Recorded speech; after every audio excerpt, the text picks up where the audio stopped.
દર્શક મિત્રો, હું પરેશ ચૌહાણ, આપ નિહાળી રહ્યા છો લીડ મહુવા ન્યૂઝ. સમાચારોમાં આપનું સ્વાગત છે.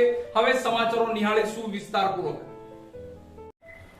શ્રી બળવંતભાઈ પારેખ જન્મ શતાબ્દી મહોત્સવ અંતર્ગત 110 જેટલી સ્પર્ધાઓના આયોજન થયા હતા, જેમાં 400 જેટલા સ્પર્ધકો વિજેતા જાહેર થયા હતા. આ તમામ વિજેતા સ્પર્ધકોને સન્માનિત કરવા માટે મહુવાના હનુમંત બાગ ખાતે એક કાર્યક્રમનું આયોજન કરવામાં આવ્યું હતું. શ્રી બળવંતભાઈ પારેખની જન્મ શતાબ્દી મહોત્સવ અંતર્ગત 110 સ્પર્ધાઓના આયોજન થયા હતા, જેમાં 400 જેટલા વિજેતાઓને સન્માનિત કરવા હનુમંત બાગ ખાતે સન્માન સમારોહ અને સમાપન સમારોહ કાર્યક્રમનું આયોજન કરવામાં આવ્યું હતું, જેમાં ખાસ પીડીલાઇટ ઇન્ડસ્ટ્રીઝ મુંબઈના ડાયરેક્ટર શુક્લા સાહેબ ઉપસ્થિત રહ્યા હતા. પીડીલાઇટ ઇન્ડસ્ટ્રીઝ મુંબઈના સ્થાપક શ્રી બળવંતભાઈ પારેખની જન્મ શતાબ્દીની ઉજવણી મહુવા તાલુકા ભરમાં અને જિલ્લામાં પણ કરાઈ હતી અને આ જન્મ શતાબ્દીની ઉજવણી જાન્યુઆરી, ફેબ્રુઆરી અને માર્ચ એમ 3 માસ સુધી સતત કરવામાં આવી હતી. જન્મ શતાબ્દી મહોત્સવ અંતર્ગત વિવિધ સ્પર્ધાઓ અને વિવિધ કાર્યક્રમોના આયોજન પણ થયા હતા. 110 જેટલી યોજાયેલી સ્પર્ધામાં આશરે 400 જેટલા સ્પર્ધક ભાઈઓ, બહેનો, માતાઓ, મહિલાઓ, બાળકો વિજેતા થયા હતા. આ વિજેતા સ્પર્ધકોને સન્માનિત કરવા મહુવાના હનુમંત બાગ ખાતે એક કાર્યક્રમનું આયોજન કરવામાં આવ્યું હતું, જેમાં પીડીલાઇટના ડાયરેક્ટર શુક્લા સાહેબ, મહુવા નગરપાલિકાના પ્રમુખ ચાંદનીબેન મહેતા, ડોક્ટર કનુભાઈ કળસરિયા, રસિકભાઈ મહેતા, બિપિનભાઈ સંઘવી, ઉમેશભાઈ જોશી, કેજી મહેતા કન્યા વિદ્યાલયના આચાર્ય ભાવનાબેન દવે, શ્રીમતી જેપી રૂપારેલ, પંકજભાઈ, શ્રીમતી મહેતા, જ્યોત્સનાબેન બુસા, પ્રિયાબેન ચાવડા તો વિવિધ શ્રેષ્ઠીઓ, અગ્રણીઓ ખાસ ઉપસ્થિત રહ્યા હતા. આ કાર્યક્રમની શરૂઆત ભારતીય સંસ્કૃતિને અનુસરી ઉપસ્થિત મહેમાનોના વરદ હસ્તે દીપ પ્રાગટ્ય કરવામાં આવ્યું હતું. બાદ ગ્રામ નિર્માણ સમાજના ટ્રસ્ટી એવા ઇસ્માઇલભાઈ કલાણીયાએ સૂતરની આંટી પહેરાવી તમામ મહેમાનોનું સ્વાગત કર્યું હતું. આ કાર્યક્રમમાં મહેમાનોનું શાબ્દિક સ્વાગત કેતકીબેન દેસાઈએ કર્યું હતું. તો આ કાર્યક્રમનું મંચ સંચાલન પારેખ કોલેજના પ્રાધ્યાપક તરુણ મહેતાએ કર્યું હતું. કાર્યક્રમની રૂપરેખાને લઈ યોગ્ય સૂચના અને સૂચન મીનાબેન સાંકળિયા અને હેતલબેન સાંકળિયાએ આપી હતી. સમગ્ર કાર્યક્રમને સફળ બનાવવા અને શ્રી બળવંતભાઈ પારેખની જન્મ શતાબ્દી મહોત્સવના તમામ યોજાયેલા કાર્યક્રમને સફળતાપૂર્વક પાર પાડવા ગ્રામ નિર્માણ સમાજની તમામ ટીમ અને પારેખ કોલેજીસના તમામ સ્ટાફ અને ટ્રસ્ટીએ જહેમત ઉઠાવી હતી.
તાલુકા હેલ્થ ઓફિસ મહુવા ખાતે આશા બહેનોનું વાર્ષિક સંમેલન. તો જે બહેનોએ NIOS ની પરીક્ષા પાસ કરી હોય અને જે બહેનોએ ઉત્કૃષ્ટ કામગીરી કરેલી હોય તેમને સન્માનિત પણ કરવામાં આવ્યા હતા.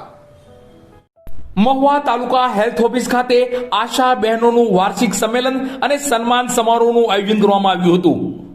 આજરોજ તાલુકા હેલ્થ ઓફિસ મહુવા સેવા સદન વડલી ખાતે એક કાર્યક્રમ યોજાયો હતો, જેમાં આશા બહેનોનું વાર્ષિક સંમેલન યોજાયું હતું. તેમાં તમામ આશા બહેનો ખાસ ઉપસ્થિત રહ્યા હતા. મુખ્ય જિલ્લા આરોગ્ય અધિકારી ડોક્ટર ચંદ્રમણી સાહેબની સૂચના અને માર્ગદર્શન મુજબ ઇન્ચાર્જ તાલુકા health officer doctor Hanubhai Kamaliya અને તાલુકા હેલ્થ વિભાગના તમામ કર્મચારી અને ટીમ દ્વારા યોજાયેલા વાર્ષિક સંમેલન અંતર્ગત NIOS ની પરીક્ષા પાસ કરેલ આશા બહેનો તેમજ ઉત્કૃષ્ટ કામગીરી કરેલ આશા બહેનોને પ્રમાણપત્ર આપી સાથે જ એવોર્ડ આપી સન્માનિત કરવામાં આવ્યા હતા. તદુપરાંત ડિઝાસ્ટર ટીમ ભાવનગર અને રેડ ક્રોસ સોસાયટી દ્વારા CPR અને ડિઝાસ્ટર દરમિયાન શું કરી શકાય તે વિશે માર્ગદર્શન આપવામાં આવેલ હતું. સંમેલનના અંતે સ્વરૂચિ ભોજનની વ્યવસ્થા કરાઈ હતી.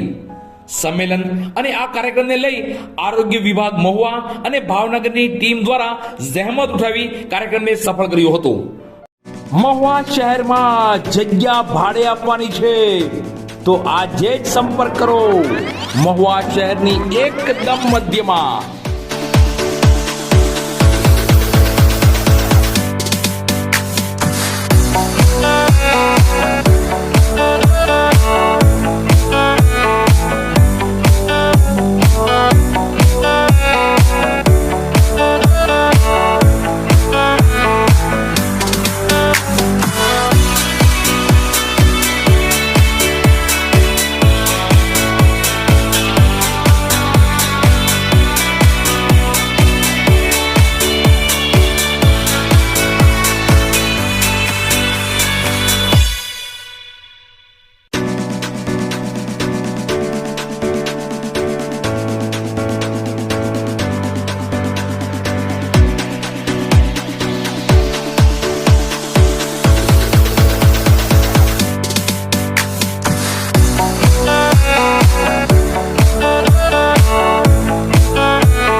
બસ સમાચારોમાં અત્યારે આટલું જ. ફરી સમાચારો સાથે કાલે મળશું. ત્યાં સુધી હું પરેશ ચૌહાણ અને લીડ મહુવા ન્યૂઝની સમગ્ર ટીમ શુભરાત્રી.